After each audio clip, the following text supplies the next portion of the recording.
said, we're very excited today because the Cosmosphere is the repository of a collection of documents that were donated to it about a decade ago. 10 years ago, an individual named David Froman was helping Charlie inventory his collection at his house. And as they were going through it, one of the things that they noticed was a series of boxes that Charlie had been storing that had been given to him by Jack Swigert. Jack Swigert was the astronaut who flew along with Jim Lovell and Fred Haise on Apollo 13, but he was also assigned by the astronaut office at Johnson Space Center to investigate the Apollo 1 accident after it occurred, and to head up the astronaut office efforts of the look at the investigation and then the redesign of the Apollo command module spacecraft. The redesign of that spacecraft was really crucial towards getting us to the moon. Without that redesign, many historians say that we would not have been able to go to the moon 40 years ago this month. So Jack Swigert had given that collection to Charlie Duke, who was holding on to it. And when they noticed that they had the collection, they decided this needed to be in the hands of a museum. Dave was very familiar with the Cosmosphere. Charlie was familiar with this as well. And so they made a determination to donate it to the Cosmosphere. And we held it down in our archives for a number of years with the hope of being able to put it out in front of the public eye at some point in time.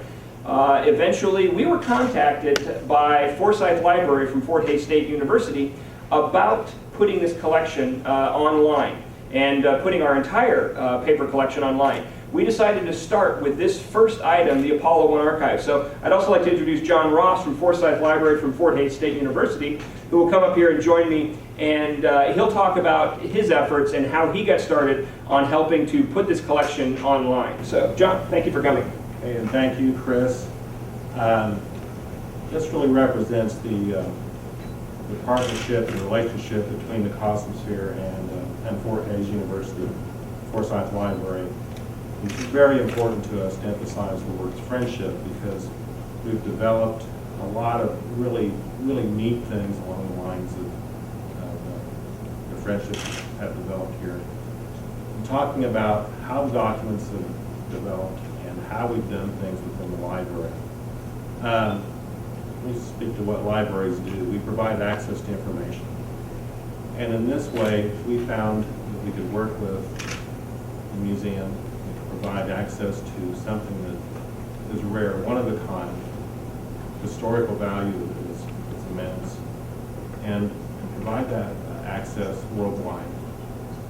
We also, in working with education, found a way that we could introduce teachers, students, and alumni to a collection that is really unavailable to them otherwise.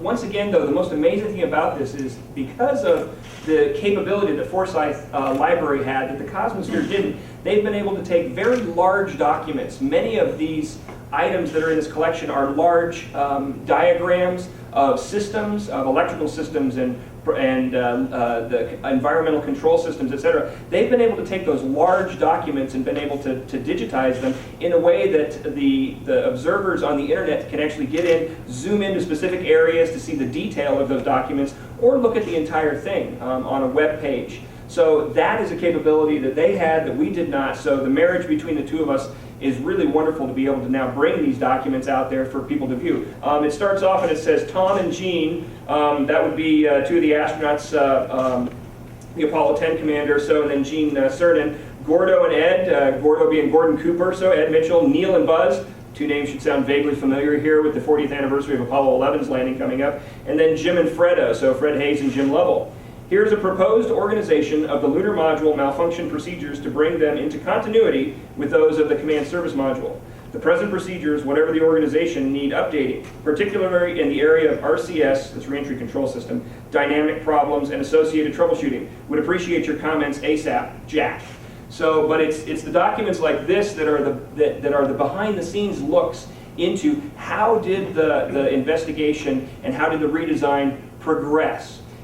And we always think about them, as you see in the picture back here, of those who walked on the moon, flew in space, orbiting the Earth, but these were also test pilots who were flight engineers. So they were engineers as well, and they were used to looking at difficult and complex spacecraft systems and then taking that knowledge of both engineering and flight dynamics and applying it to whether it was an investigation or flying spacecraft or aircraft, etc. So it's a very unique look into this, and is the first time available to the public as of now. So we're very excited to announce that this collection is now online. If you go to the website for either the Cosmosphere or for Fort Hays State University, you can link into Forsyth Library and the digital repository of space exploration.